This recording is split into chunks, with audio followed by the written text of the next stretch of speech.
Noong panahong iyon, si Jesus ay nagtungo sa lupain ng Judea at nagtuloy sa ibayo ng Ilog Jordan. Muli siyang pinagkalipumpunan ng mga tao at tulad ng dati nagturo sa kanila. May mga Pariseyong lumapit kay Jesus. Ibig nilang masilo siya, kaya't kanilang tinanong, "Naayon ba sa kautusan na hiwalayan ng lalaki ang kanyang asawa?" Tugon niya, "Ano ang utos sa inyo ni Moises?"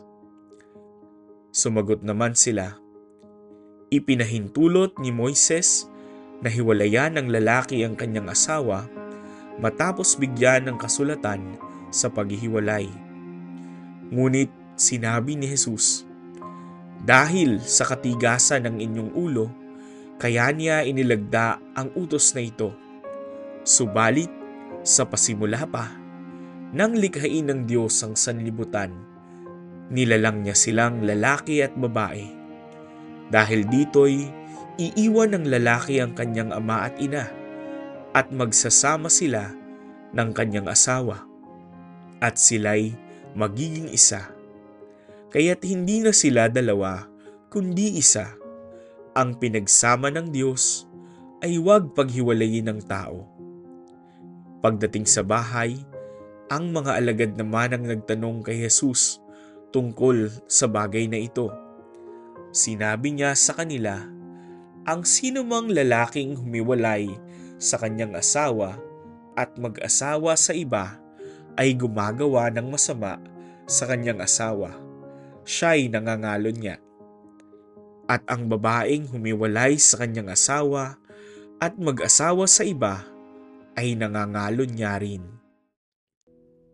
Ang Diyos ay Diyos ng pagkakaisa.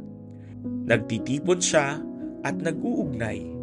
Kasama siya sa lahat ng relasyon, lalo na sa pagitan ng mga mag-asawa, bilang tanda at sakramento ng kanilang pag-ibig.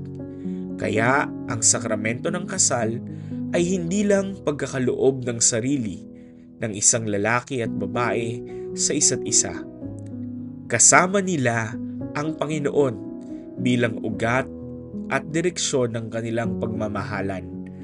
Nakikisalo sila sa pag-ibig ni Kristo, kaya sagrado ang kanilang pagsasama.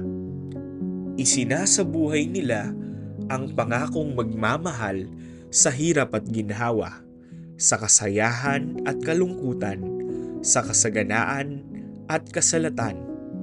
Maging larawan nawa sila ng pagmamahal ng Diyos, buo at ganap, nakabatay sa pangakong pipiliing magmahal hanggang kamatayan. Wika nga ni Jesus, kaya't hindi na sila dalawa, kundi isa.